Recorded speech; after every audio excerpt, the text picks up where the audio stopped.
같이 읽습니다. 도둑질하지 말라. 지난주에는 70에서 72문답을 통해서 간음하지 말라라고 하는 계명이 요구하고 금하고 있는 것이 무엇인지에 대해서 살펴보았습니다.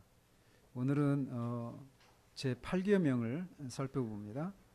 문답 보시면 73문에 제8계명은 무엇인가 답하기를 제8계명은 도둑질하지 말라는 것이다.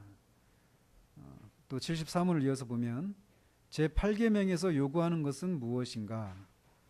제8계명에서 요구하는 것은 우리 자신과 타인의 부와 재산을 합법적으로 얻고 또 그것을 증진시키는 일이다 라고 답을 합니다. 이 세상에서 인류 역사에서 가장 오래된 죄가 무엇인지 아십니까? 바로 도둑질입니다. 아담이 선악을 알게 하는 그 나무의 열매를 따먹은 거, 하나님이 이거 훔친 거잖아요. 그게 바로 도둑질이잖아요.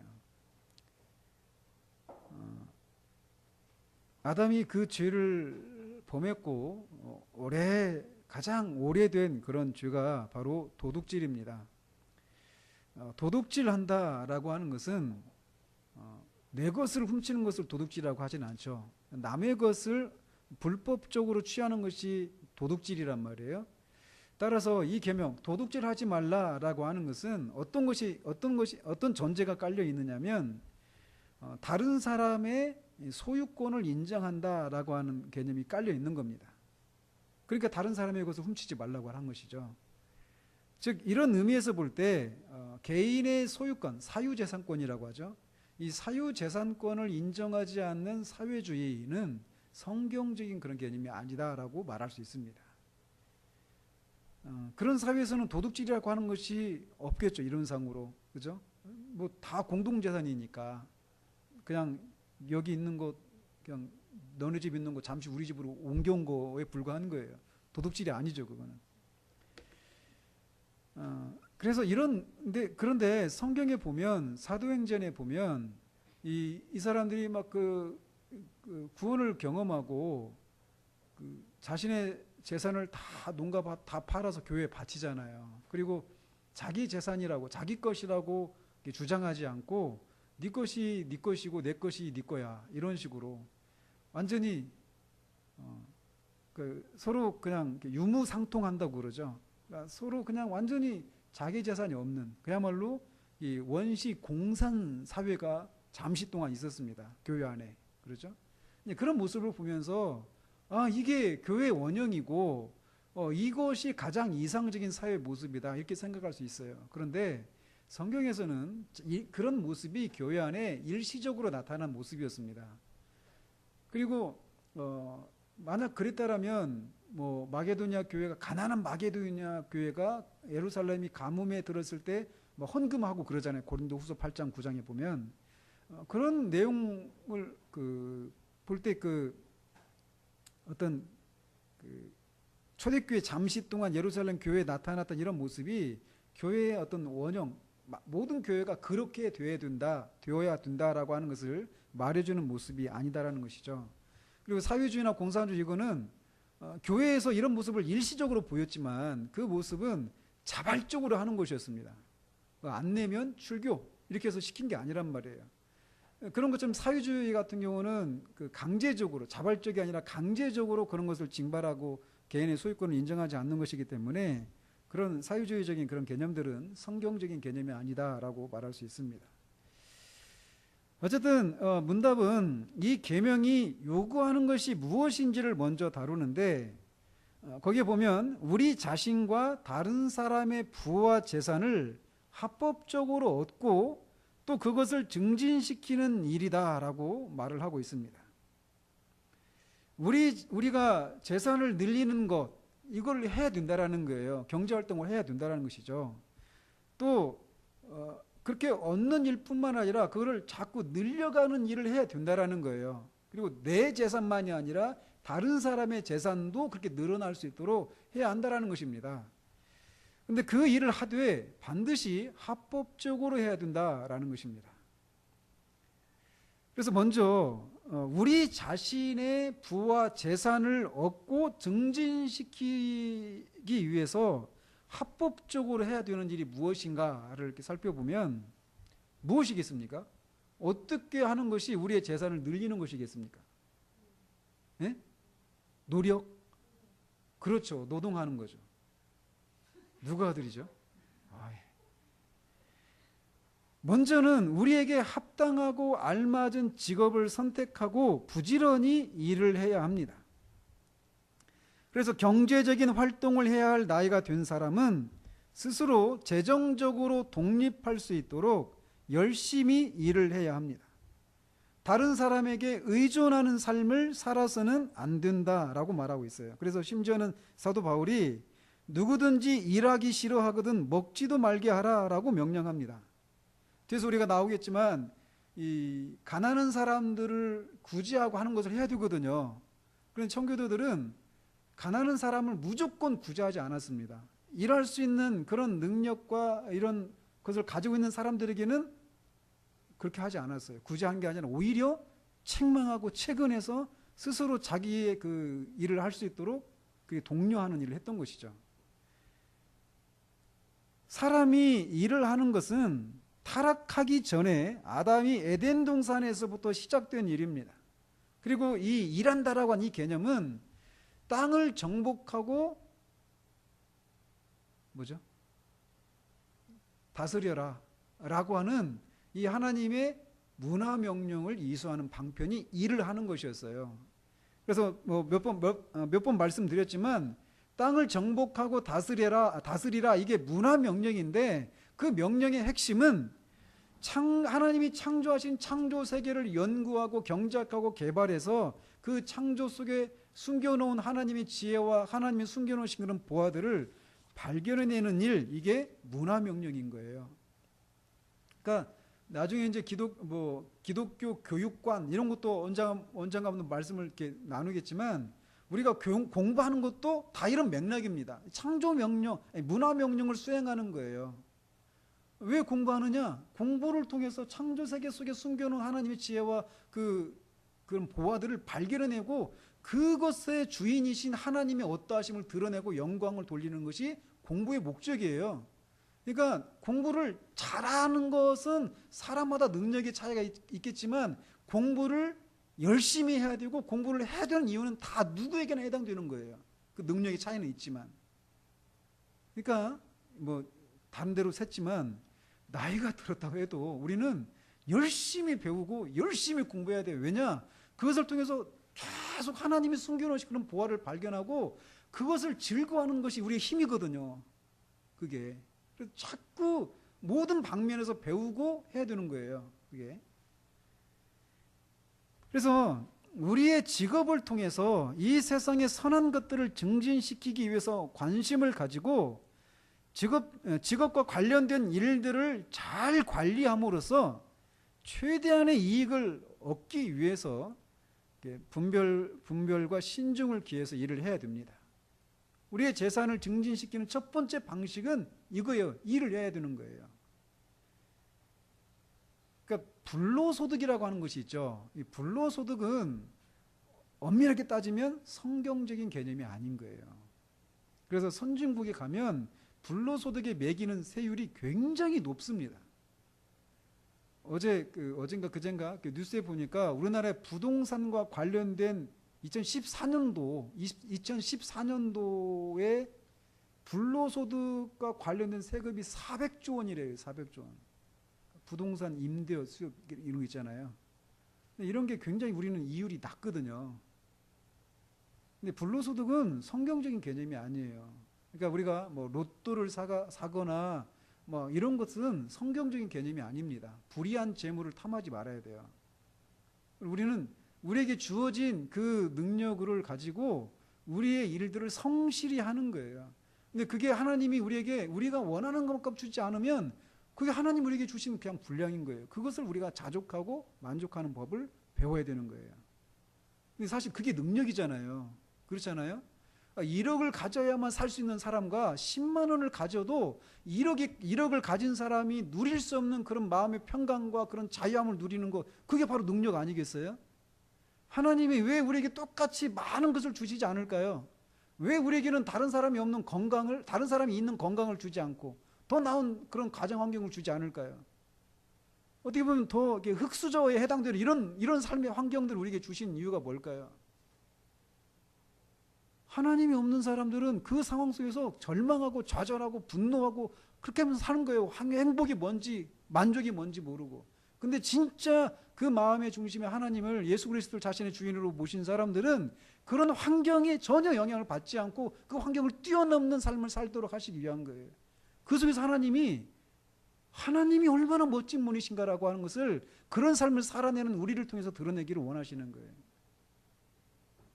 그러니까 제가 이제 점심 때 말씀드렸죠. 저는 계속 부활과 관련해 가지고 말씀을 전할 거예요.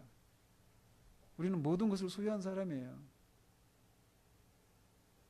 어쨌든 우리는 이렇게 우리의 재산을 증진시키기 위해서 직업을 가지고 일을 해야 됩니다. 그런데 우리가 일을 하는 것은 1차적으로는 우리가 경제적으로 독립하기 위한 것이기도 하지만, 그렇게 해서 얻은 소득을 가난한 사람들에게 나누어지기 위함이다라고 성경은 말합니다. 도둑질하는 자는 다시 도둑질하지 말고 돌이켜 가난한 자에게 구제할 수 있도록 자기 손으로 수고하여 선한 일을 하라라고 말하고 있어요. 구약에서도 가난한 이웃에게 구제할 것을 여러 곳에서 명령하고 있습니다. 예를 들면 신명기 15장 7절 8절에 내 하나님 여호와께서 내게 주신 땅 어느 성읍에서든지 가난한 형제가 너와 함께 거주하거든 그 가난한 형제에게 내 마음을 완악하게 하지 말며 내 손을 움켜쥐지 말고 반드시 내 손을 그에게 펴서 그에게 필요한 대로 쓸 것을 넉넉히 구워주라 라고 하는 말씀입니다. 우리는 흔히 나 쓰기에도 부족한데 다른 사람에게 나눠주면 내가 쓸 거 더 부족해지는 거 아니에요? 이렇게 생각하잖아요. 이게 우리의 상식입니다. 이게 세상이 가지고 있는 상식이에요. 그런데 성경은 흩어 구제하여도 더욱 부하게 되는 일이 있나니 과도히 아껴도 가난하게 될 뿐이니라. 구제를 좋아하는 자는 풍족하여질 것이요 남을 윤택하게 하는 자는 자기도 윤택하여지리라. 이게 성경이에요. 이렇게 우리가 다른 사람을, 가난한 사람들에게 나누어지기 위해서도 우리는 우리의 일을 해야 됩니다. 그래서 소득을 얻어야 돼요. 또 우리의 재산을 증진시키기 위한 또 다른 방법은 근검 전략을 통해서 불필요한 지출을 금하고 우리의 어떤 육감적이고 욕망과 정욕을 이렇게 만족시키기 위해서 호화스럽고 값비싼 그런 사치와 치장을 거부하는 것을 통해서도 우리의 재산을 증진시킬 수 있습니다. 이 근검 전략이라고 하는데, 근검 전략은 불필요한 지출을 금지한다라고 하는 면에서는 비슷해요. 근데 근검은 주로 이 규모 있게 남에게 베푸는 것과 관련된 덕목입니다. 그러니까 근검을 해야 되는데 다른 사람, 우리가 가난한 사람을 도와줘야 되잖아요. 근데 그거에 규모 있게 해야 된다라는 거예요. 그러니까 우리가 너그러운 마음을 품어야 되는데 그냥 규모 없이, 우리 가족들은 궁벽하면서 다른 사람을 돕는다든 이렇게 해서는 안 된다라는 거죠. 근데 웃지만요, 이런 사람들 있습니다, 간혹. 그렇게 해서 그 사람들한테 칭찬받는 재미로 사는 거예요. 자기 가족은 힘들게 하면서. 근데 그런 것은 바른 게 아닌 거라는 거죠. 근검은 남을 돕는 데 있어서 규모 있게 하는 그런 덕목이 근검이에요. 전략은 뭐냐면 나를 위해서 적절하게 쓰는 겁니다. 전략은. 그러니까 이 전략이라고 하는 개념은 상반된 두 가지 개념이 있어요. 하나는 뭐냐면 자린고비처럼 너무 인색한 것도 전략하는 게 아니에요. 이거 너무 또 사치하고 허비하는 것도 전략하는 게 아니죠. 그 둘 사이의 중용이 전략이에요. 그러니까 나를 위해서 쓰는 것을, 우리 가족을 위해서 쓰는 것에 대해서 우리가 규모 있게 써야 되는데, 그거를 아낀다고 하면서 자린고비와 같은 이런 인색한 모습으로까지 궁색한 모습으로까지 우리가 그렇게 사는 것은 바람직한 모습은 아니다라는 것이죠. 어쨌든 그래서 이런 일에 있어서도 성령의 인도하심이 요구되는 거예요. 그런 부분에서도 이렇게 우리는 우리의 재산을 증진시키고 또 보존하기 위한 노력들을 이렇게 해야 됩니다. 근건전략하고 자기 일을 하는 거죠. 근데 우리는 이런 질문을 할 수 있어요. 뭐냐면 우리의 재산을 보호하고 회복하기 위해서 이 세상의 법에 호소하는 것, 이를테면 이렇게 고소하고 재판하고 이런 거 있잖아요. 재산과 관련된 이런 재판하는 거, 이런 것들을 하면 안 되는 거 아닌가라고 하는 생각을 할 수도 있습니다. 왜 그러느냐면 주님이 산상수훈에서 또 너를 고발하여 속옷을 가지고자 하는 자에게 겉옷까지 가지게 해라 이렇게 말씀하셨거든요. 그러니까 속옷을 가지고자 하는 자에게 겉옷까지 줘라 이렇게 말씀하셨는데, 내가 내 이 재산상의 그 손실을 보존하기 위해서 또는 회복하기 위해서 내가 세상 법정에 호소하는 게 옳은가, 이런 생각할 수도 있습니다. 또 하나는 이 고린도전서 6장 6절 7절 이런 말씀이 있어요. 형제가 형제와 더불어 고발할 뿐더러 믿지 아니하는 자들 앞에서 하느냐, 너희가 피차 고발함으로 너희 가운데 이미 뚜렷한 허물이 있나니 차라리 불의를 당하는 것이 낫지 아니하며 차라리 속는 것이 낫지 아니하냐, 이렇게 말하고 있단 말이죠. 이런 산상수훈과 고린도전서 이런 말씀을 가지고 우리가 어떤 우리 재산상의 손실을 입을 경우에라도 우리는 절대로 내 재산을 회복하고 되찾기 위한 어떤 그런 법률의 어떤 도움을 받아서는 안 된다, 이런 생각할 수도 있어요. 근데 이 구절이 그런 것을 말하고 있는 것은 아니다라는 것입니다. 산상수훈에서 우리 주님은 이 겉옷과 속옷과 같은 어떤 조그만 것들, 즉 그렇게 크게 부담을 느끼지 않고 쉽사리 나눠 가질 수 있는 것들로 인해서 왈가왈부 싸움하는 것을 금하셨다라는 거예요. 근데 만약 어떤 사람이 더 큰 것으로 우리의 어떤 재산상의 그런 손실을 끼치고 그것을 우리 재산을 양보할 것을 요구할 때, 속옷을 달라고 할 때 겉옷을 달라고 했으니까 다 줘야지, 이렇게 하면서 달라는 대로 다 주면 안 된다라는 거예요. 또 이 사도 바울이 그 말하는 이 문제, 법정에 호소하지 말고 차라리 속고 차라리 그냥 손해를 보고 말아라, 이렇게 말하는 그런 것도 재산상의 문제와 관련된 것이 아닌 거예요. 기독교 신앙의 문제를 가지고 이교도나 불신자들 앞에 나가서 판단받지 말라라는 것입니다. 오늘날 교회에서 어떤 분쟁이 일어날 때 그걸 가지고 세상 법정에 호소하고 하는 이런 일들이 있잖아요. 저는 우리 교회에서 그런 일들이 절대로 일어나지 않기를 바라요. 그러니까 우리 교회 재산이 없으니까 아직은 이런 일이 없는데, 나중에 교회가 재산이 생기고 막 그러면은 그런 일이 많아요.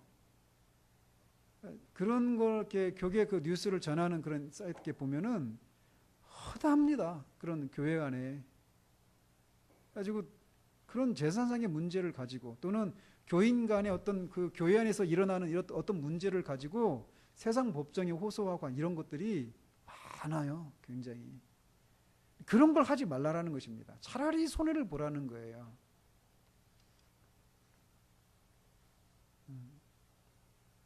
따라서 하나님이 세우신 그런 재판관들에게 우리의 어떤 권익을 보호받거나 회복하기 위해서 소송을 제기하는 것은 합당한 일입니다. 제가 아는 분도 이 문제와 관련해 가지고 어떤 그 어려움을 겪고 있었어요.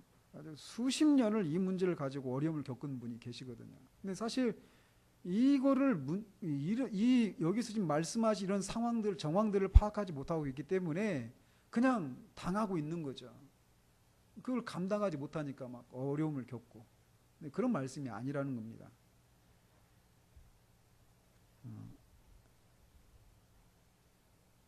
이렇게 우리는 때로는 우리가 어떤 부당한 그런 이유로 우리의 재산상의 손실을 입을 경우 법에 호소하는 그런 방법으로도 우리의 재산을 보존하고 증진시키는 일을 할 수도 있습니다. 모든 일을 하라는 얘기는 아니에요. 그럴 수 있다는 것입니다. 자, 이런 것이 우리 개인의 재산을 증진시키고 보존하는 방법이라면 또 이 문답은 다른 사람의 재산을 증진시키기 위해서도 노력을 해야 된다라고 말을 하고 있습니다. 그걸 위해서 첫 번째 필요한 것은 무엇이냐면 먼저 다른 사람을 내가 몸담고 있는 이 공동체에 속해 있는 다른 사람을 향한 관심을 갖는 것이 필요해요.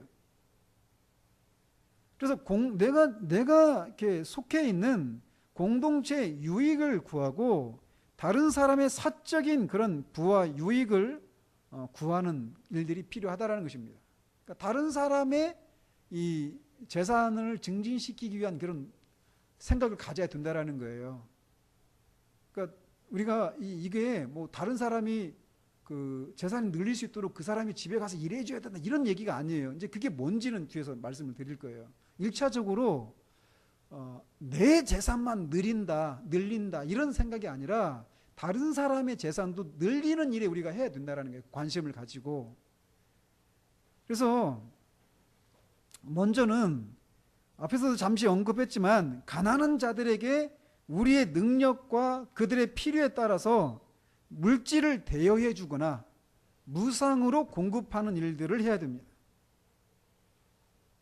이게 다른 사람의 재산을 증진시키는 그런 방법이라는 것이죠.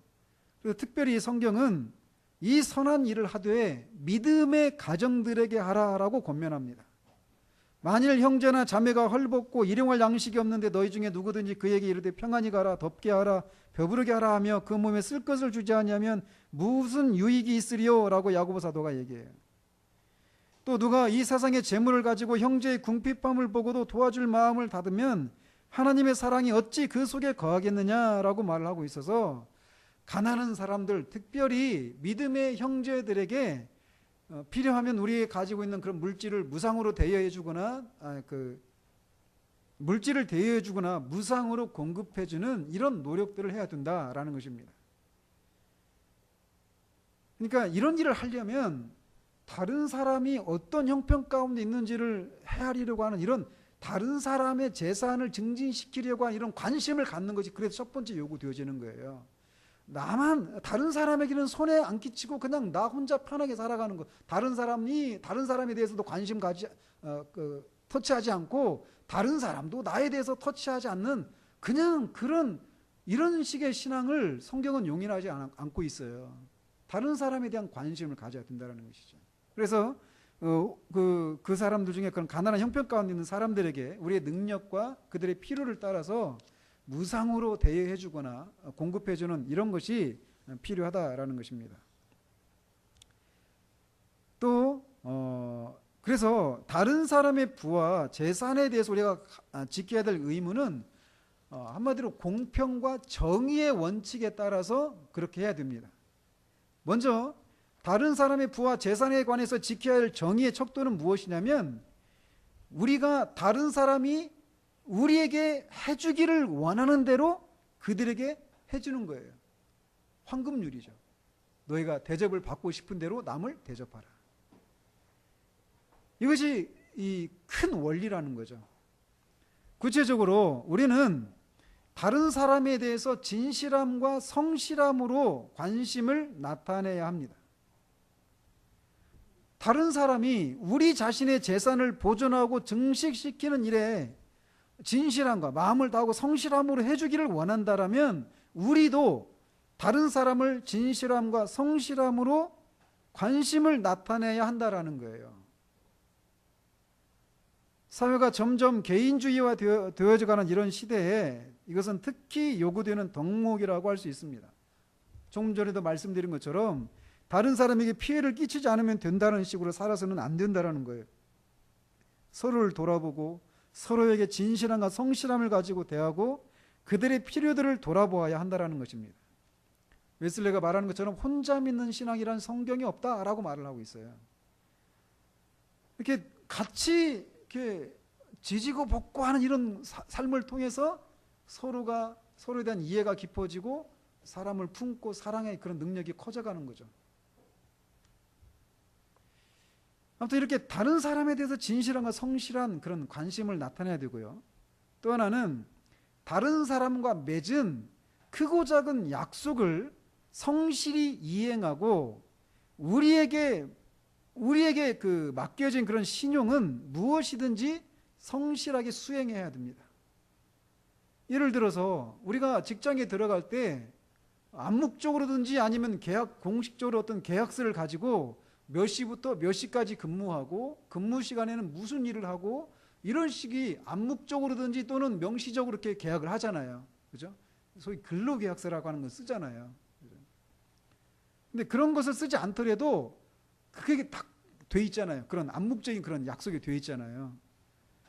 그러니까 그런 시간에 우리가 성실하게 일을 해서 일을 하는 것은 내 수입도 얻는 거지만 상대방의 재산도 늘려주는 일이 된단 말이에요. 그렇잖아요? 그렇기 때문에 대충 눈치만 보면서 사람들한테 욕을 먹지 않을 정도로 그렇게 일을 해서는 안 된다라는 거예요. 특별히 우리에게 걸려있는 하나님의 이름을 생각할 때 우리는 더욱 그런 생각들을 가지고 해야 됩니다.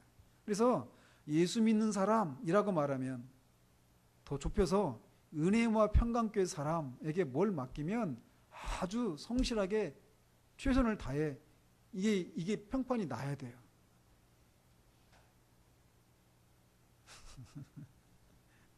우리 다 성실한 분들만 계시니까. 또 물건을 사고 파는 일에 있어서 우리는 공평을 기해야 합니다. 그러니까 우리가 물건을 시장에서 살 때도 있잖아요.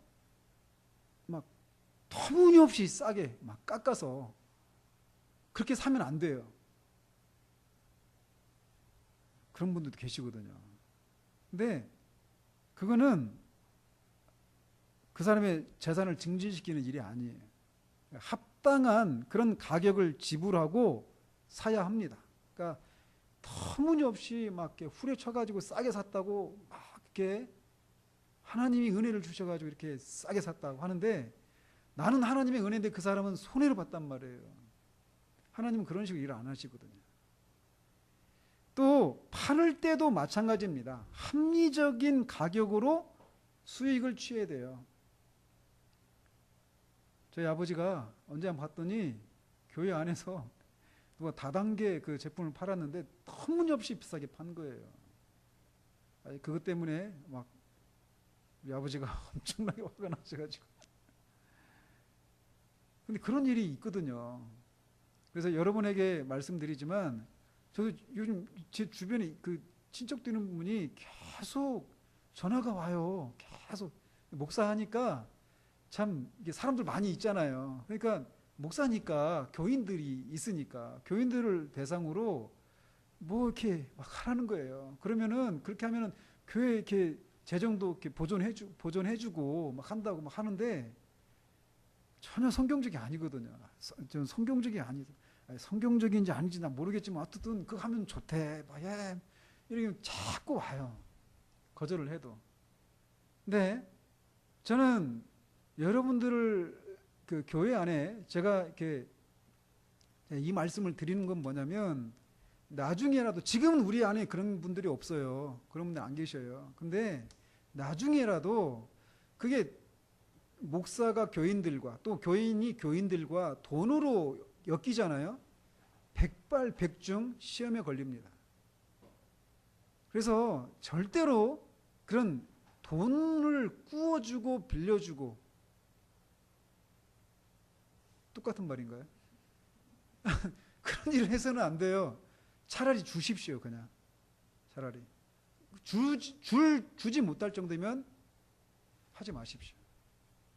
교회에서는 절대로 그런 금전거래 하셔는 안 돼요.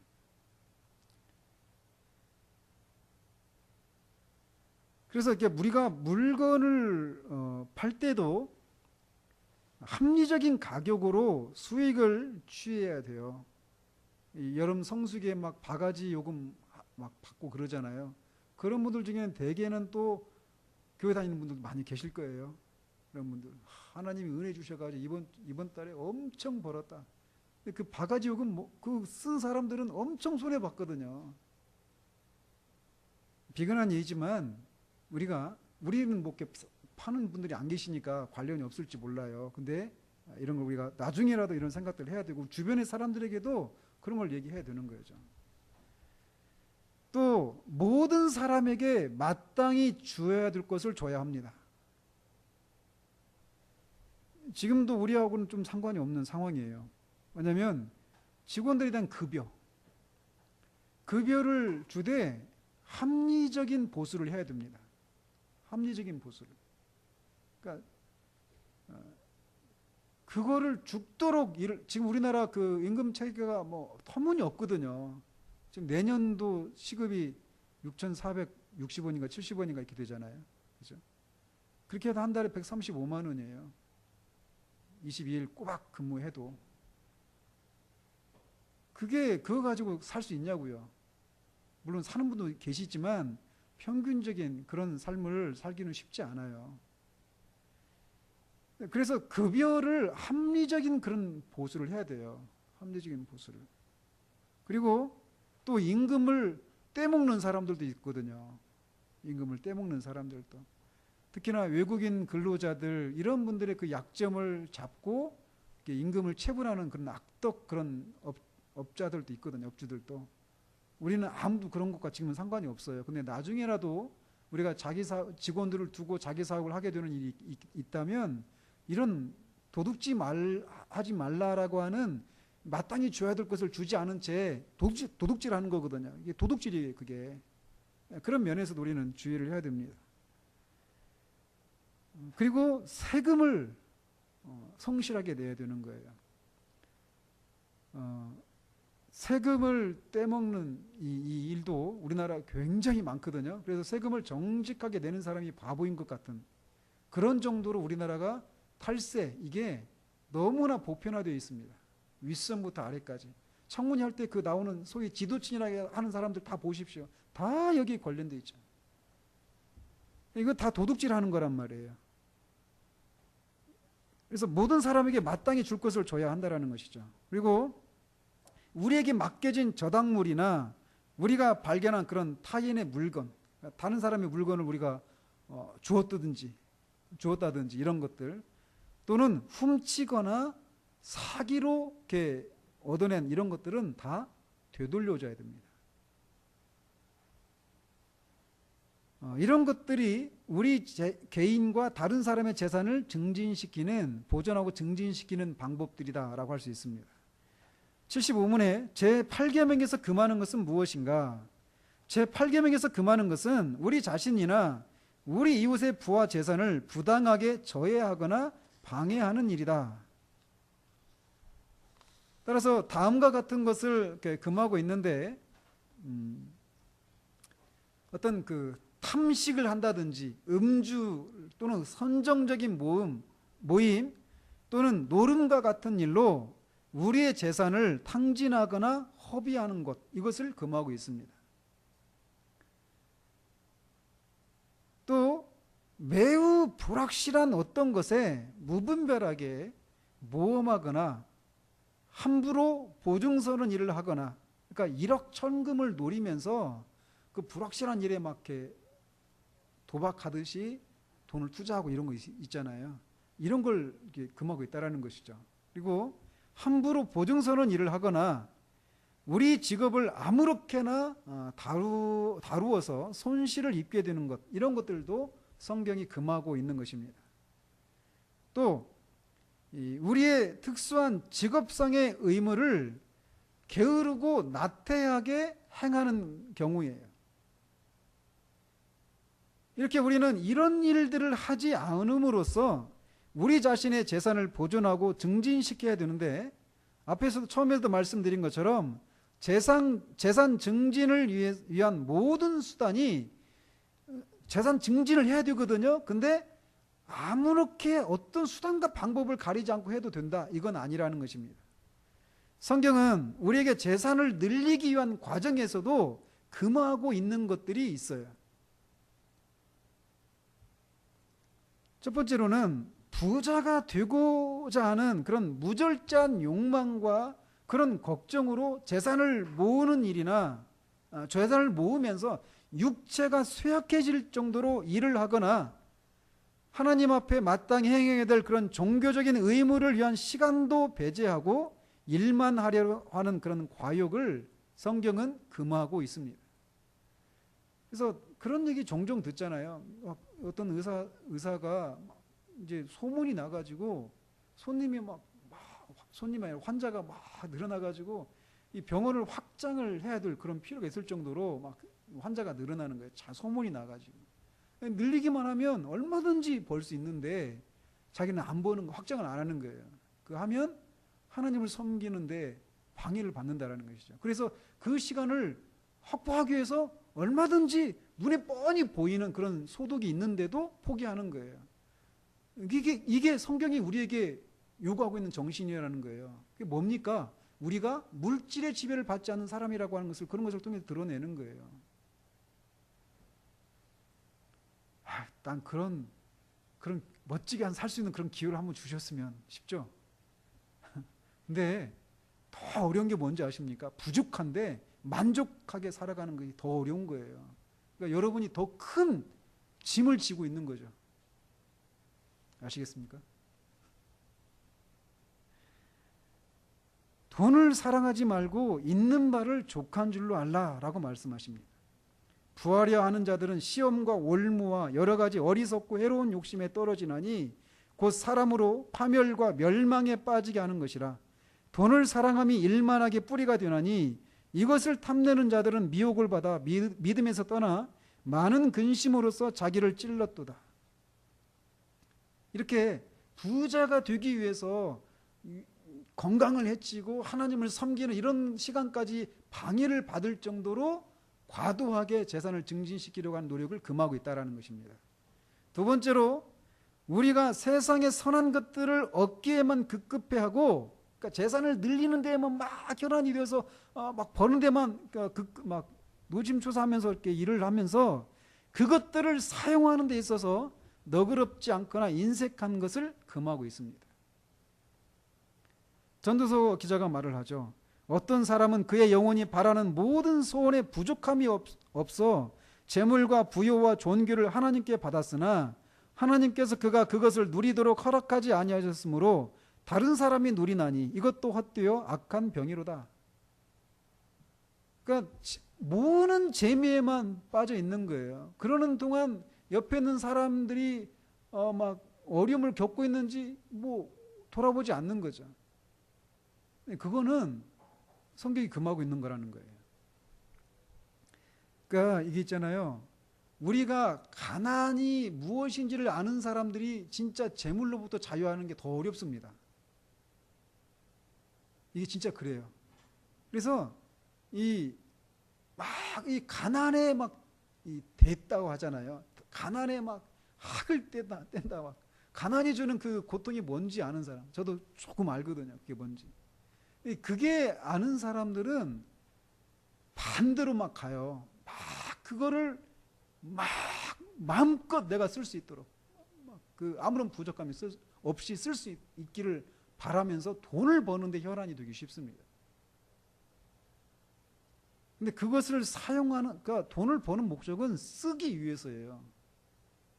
마음껏 펑펑 쓰는 것이 아니라 하나님 보시기에 아름답게. 그래서 웨슬레가 얘기하잖아요. 돈을 벌 수 있는 수단과 방법을 가리지 않고 막 벌라라는 거예요. 그리고 그거를 하나님 나라를 위해서 써라. 그러니까 적극적으로 일을 하라고 권장하는 거죠. 그러면서 그걸 하나님을 위해서 쓰라는 거예요. 어쨌든 막 모으는 데만 급급해하고 그것을 사용하는 데 너그럽지 않거나 인색한 것은 성경이 금하고 있는 것입니다. 또 이런 것도 있어요. 성령의 은사와 사죄의 은총을 판매하는 것. 이를테면 중세교회 면죄부죠. 성령의 은사를 판매하고 그것을 통해서 어떤 돈을 얻는 행위. 이것도 성경이 금하고 있는 거예요. 이 많죠. 저도 어렸을 때 저희 어머니 따라서 기도받으러 간 적이 있어요. 기도받으러 갔는데 그때 제 기억에 6학년 때인데 그때 짜장이 100원인가 200원인가 그랬어요. 근데 저희 어머니가 내놓은 헌금이 5,000원이었어요. 제가 너무 생생한 게 5,000원을 주시더라. 헌금으로 내시더라고요. 기도해 주신 분에게. 근데 그런 분이 지금도 있거든요. 뭐 투시의 은사가 있다는 등, 뭐 무슨 예언의 은사가 있다는 등, 이런 사람들이 가가지고 기도해주고 돈 받는 거예요. 성경이 금하고 있는 것입니다. 병 고쳐주고 돈 받는 거예요. 거저 받았으면 거저 줘야죠. 왜 하나님이 주신 걸 가지고 돈벌이를 합니까? 도둑질이에요. 성경이 금하고 있는 겁니다. 여러분은 그런 분들한테 찾아가지도 마십시오. 혹여나 찾아간다면 받고 오십시오. 그냥 아무 주지 말고. 이런 것도 성경이 금하고 있는 거예요. 또 이 뇌물을 받아서 재산 늘리는 거, 이것도 금하고 있는 겁니다. 공금을 횡령하는 거. 우리나라 공금은 눈먼 돈이죠. 먼저 본 사람이 임자. 공금 횡령이 너무나 많아요. 그리고 그 공금을 유용하는 거 있죠. 다른 데로 돌려 쓰는 거예요. 다른 데로. 이런 것도 그렇게 해서 재산이 늘어나는 거, 이거를 성경은 원치 않아요. 얼마나 심각하게 이렇게 얘기하고 하시느냐면, 창기가 번 돈과 개 같은 자의 소득은 어떤 서원하는 일로든지 내 하나님 여호와의 전에 가져오지 말라. 이 둘은 다 내 하나님 여호와께 가증한 것임이니라. 오늘날 교회가 얼마나 타락했는지 얼마 전에 어떤 뉴스에 나왔어요. 방산업체 그 대표가 있죠. 어떤 교회 장로님이에요. 어떻게 횡령한 줄 아십니까? 교회 통장을 통해서 헌금으로 입금하고 다시 빼내는 거예요. 교회가 그렇게 해서 그 교회 헌금은 치외 복권 지역이거든요. 헌금했다 이렇게 하면 수사가 안 되는 거예요. 그렇게 해서 돈 세탁 하는 거예요. 그거 관련해가지고 관련된 사람들 뭔가 떡고물 먹었겠죠. 요즘 교회가 그렇게까지 됐습니다.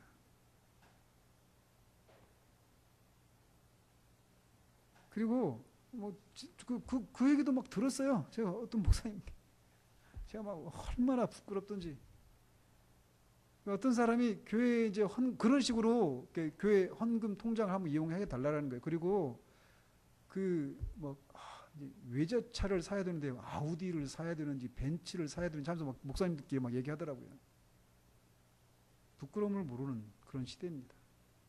근데 부당한 방법으로 소득을 얻는 모든 행위를 성경은 금하고 있어요. 교회가 만약에 재정이 부족하면 부족한 대로 살아야죠. 부당한 방법으로 교회 재정을 채워서 그 사람의 그 부당한 소득이 온당한 것처럼 우리가 이렇게 보증해주는 그런 악한 역할을 해서는 안 되잖아요. 그죠? 또 아까도 말씀드린 것처럼 물건을 사고 파는 이런 부분에서도 우리는 정당한 가격을 주고 사고 팔아야 되고, 물건의 품질이 좋지 않은데 좋은 것처럼 속여서 파는 거, 어떤 무게나 질량, 어떤 이 성분 이런 것들을 다 속여서 파는 거, 이것도 다 도둑질하는 것입니다. 정직하게 해야 되는 거예요. 뭐 말할 것도 없이 명백한 도둑질, 사기, 날치기 다 금하고 있는 거죠. 근데 또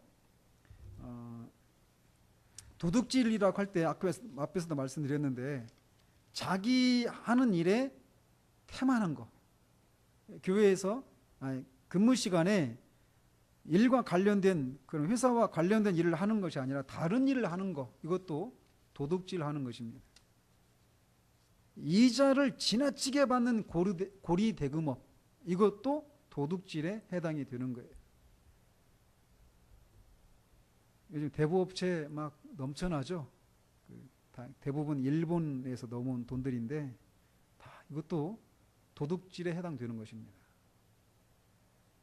또 개인적으로 돈을 빌리고 배째하는 것도 도둑질이죠. 신용카드를 남용해서 신용불량자가 되는 것, 이것도 도둑질입니다. 불법으로 어떤 파일들을 다운로드하거나 저작권을 침해하는 경우도 도둑질에 해당이 됩니다. 또 다른 사람을 험담함으로써 다른 사람의 명예나 인격을 도둑질하는 것도 금하고 있어요. 물건을 훔치는 것만이 아니라 이것도 금하고 있는 것이죠. 또 압살롬처럼 다른 사람의 마음을 훔치는 것도 도둑질이고, 앞에서도 잠깐 언급해 드린 것 같은데 공무를 담당하기 위한 핑계로 부당한 지출을 하거나 어디 해외에 어떤 교육을 하러 간다고 하면 사실은 가족여행을 한다든지 그런 일이 많죠. 그러니까 우리나라의 공금에 대한 이 개념이 너무너무 흐려져 있습니다. 그러니까 이거는 어디 직장이나 공기업 이런 정부기관뿐만 아니라 교회도 마찬가지예요. 교회에서도 이런 부분에 있어서 이런 교회 헌금이나 이런 것도 우리가 허투루 써서는 안 돼요. 그런 것들에 대해서도 분명해야죠. 이런 것들이 개인과 개인 사이에서 이루어지고 금지되고 있는 것이라면 국가 간에도 도둑질에 해당되는 범죄들이 자행되고 있습니다. 이를테면 제국주의. 그러니까 제국주의 유럽의 이런 강대국들이 아프리카나 아시아 이런 열국 연약한 국가들을 무력으로 이렇게 장악하고 그 나라의 재산을 수탈해 가는 것, 이것도 도둑질해 가는 거예요. 국가적으로 말이에요. 이것을 성경에서 금하고 있죠.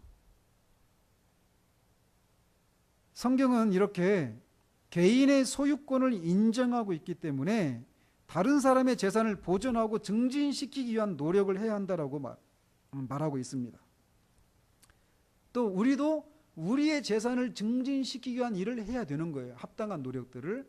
그런데 여기에서 우리가 이제 한 가지 생각해 볼 것이 무엇이냐면, 우리가 그렇게 정당하게 수고하고 얻은 소득이라 할지라도 그것은 우리 것이 아니라는 거예요. 누구 겁니까? 하나님의 것이라는 거예요. 우리는 하나님이 주신 이 소득을 잠시 보관하는 청지기라는 것입니다. 이 청지기적인 이런 정신을 가져야만 다른 사람을 돌아볼 수 있는 거예요. 가난한 사람을.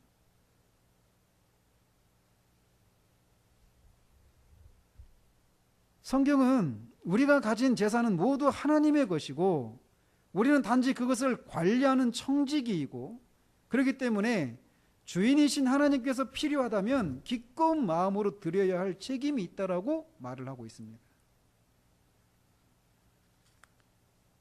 이것이 한 사람이 구원받은 그리스도인인지 아닌지를 구분해주는 한 가지 표지라고도 할 수 있어요. 구원받지 못한 사람은 절대로 이걸 인정하지 않죠. 내가 수고하고 했는데 왜 하나님이 것이냐라고 말하죠. 절대로 가질 수가 없습니다.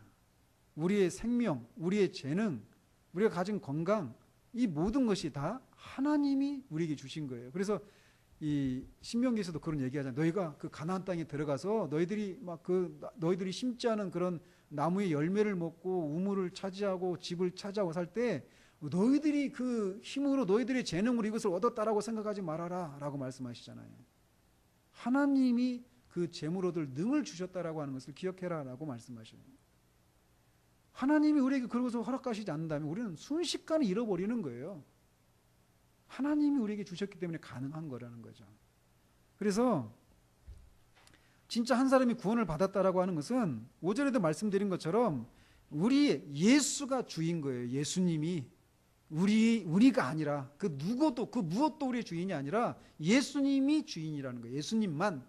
그것이 구원받은 사람의 표지라는 것이죠. 그래서 우리가 소유한 모든 것은 하나님의 것입니다. 우리 이런 마음 있죠? 하나님 좀 많이 맡기셔서 우리가 마음껏 좀 편하게 좀 살았으면. 그런 마음 있죠? 그런데 하나님이 우리의 체질을 아십니다. 어떻게 보면 우리가 바라는 것을 소유했을 때 잠언에서 말하는 것처럼 내가 배불러서 하나님이 누구냐라고 할 수도 있어요. 우리가.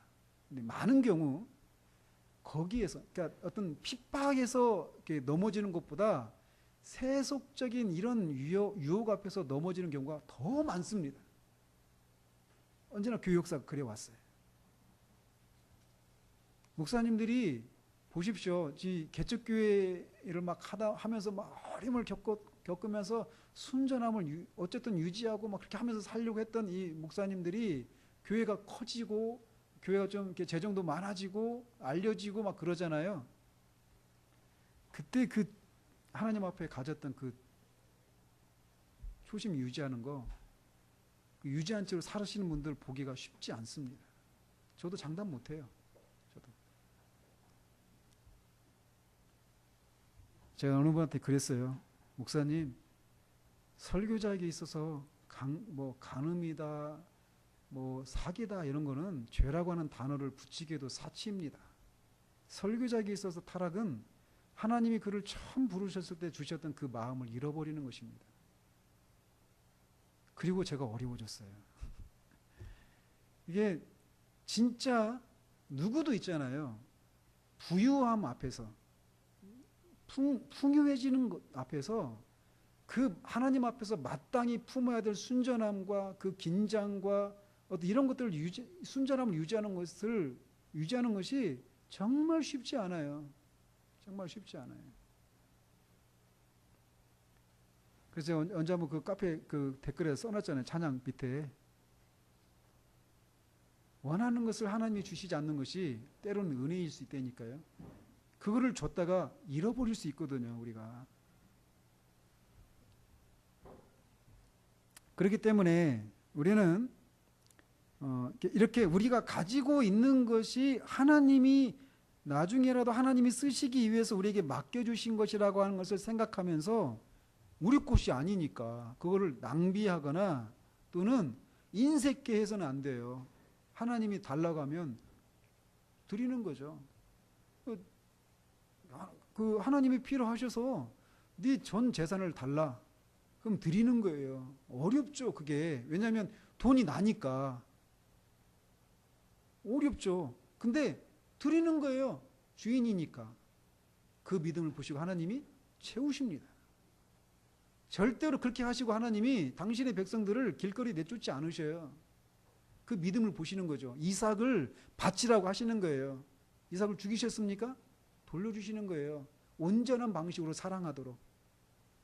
그 거절의 학교, 토저가 말하는 것처럼 그 거절의 학교를 통과한 사람만이 자유해지는 거예요. 물질로부터. 모든 문제에서 마찬가지. 하나님은 우리를 그런 방식으로 테스트하셔요. 따라서 우리는 이 팔계명에서 금하고 있는 죄를 멀리하기 위해서 그리스도께서 죽으시고 성령의 능력으로 말미암아서 세상에 대한 욕망을 끊어버리고 위에 있는 것들에 대해서 사랑을 부릴 듯 일깨우고 공의를 사랑하고 기도하고 하나님의 약속과 그런 특별한 섭리를 믿고 하나님 우리의 필요한 것들을 채워주시는 분이시다라고 하는 믿음을 힘써 행해야만 합니다. 그래서 우리의 주님이 누구이신가? 우리 인생의 주인은 내가 아니다. 주님이시다. 이 생각을 수시로 떠올려야 돼요. 그 은혜를 우리가 경험할 때 오는 자유함과 평안을 맛보았다 하더라도 그것은 또 다른 상황 가운데서 그것을 깨뜨리는 상황이 오거든요. 그때마다 우리는 끊임없이 내 주인은 누구신가? 이걸 떠올려야 돼요. 그때 그런 과정들을 통해서 우리가 점점 자유함을 누리는 거예요. 진짜 자유한 거는 환경을 초월하는 겁니다. 그래서 바울이 말한 것처럼 내가 풍요로운 가운데 처하는 것도 가난한 가운데 처하는 그런 일체의 삶의 비결을 배웠다라고 말해요. 위로가 되는 부분이 무엇인지 아십니까? 사도 바울이 배웠다라는 거예요. 훈련을 통해서 배운 거예요. 그게. 그래서 우리가 이 8계명에서 말하는 도둑질하지 말라, 이게 긍정적인 측면과 이 부정적인 측면들이 있는데 이 말씀을 우리가 잘 새기면서 우리의 삶의 자리 가운데서 그렇게 드러내는 그런 삶을 살아가는 우리기를 바랍니다. 기도하겠습니다. 하나님 아버지, 도둑질하지 말라라고 하는 말씀에 담겨있는 주님의 우리를 향하신 주님의 기대하심과 또 우리가 하지 않기를 원하시는 내용들이 무엇인지를 우리가 잠시 살펴보았습니다. 하나님 아버지, 정말 하나님의 말씀을 사는 것이 정말 생명을 얻는 길임을 우리가 그 말씀에 순종하며 살아감을 통해서 배워갈 수 있는 자들 될 수 있도록 주님 도와주시옵소서. 우리는 얼마나 많은 것들에 얽매여 있는지 주님이 아십니다. 하나님 아버지, 돈과 관련해서 우리는 얼마나 염려와 근심에 사로잡히는 경우들이 많은지 주님이 아십니다. 하나님이여, 그런 모든 얽매인 것들로부터 우리가 정말 점점 자유로운 자들 될 수 있도록 주님 도와주시옵소서. 그 자유로움의 중심에는 내 인생의 주인이 내가 아니라 부활하신 주 예수 그리스도이심을 정말 날마다의 삶 가운데서 현실 가운데 드러내는 그 믿음의 삶을 살 때 그런 자유함을 누리는 삶이 가능한 것을 우리가 기억하고, 정말 그렇게 염려와 근심이 밀려올 때마다 그 상황에 떠밀려서 그냥 그 상황이 끌고 가는 대로 끌려가는 것이 아니라 그 속에서 정말 그것들을 부인하고 주인 되신 주님을 믿고 의지함으로 주님께 그 모든 염려를 맡김으로 참된 자유함과 평강을 누리며 살아가는 자들 될 수 있도록 주님 도와주시옵소서. 우리에게 하나님이 주신 것들을 잃어버리지 않기 위해서 노심초사하거나 인색하게 다른 사람의 형편들을 돌아보지 않는 그런 하나님 좁은 마음을 품은 사람들에서 벗어날 수 있게 되기를 원합니다. 우리의 마음을 활짝 더 넓혀주셔서 하나님, 정말 기꺼이 하나님이 얼마든지 우리를 통해서 많은 사람들의 필요를 채우는 그런 통로로 우리를 사용하시기에 부족함이 없도록 우리를 깨끗하게 빚으시고 다루어 주시기를 하나님 소원합니다.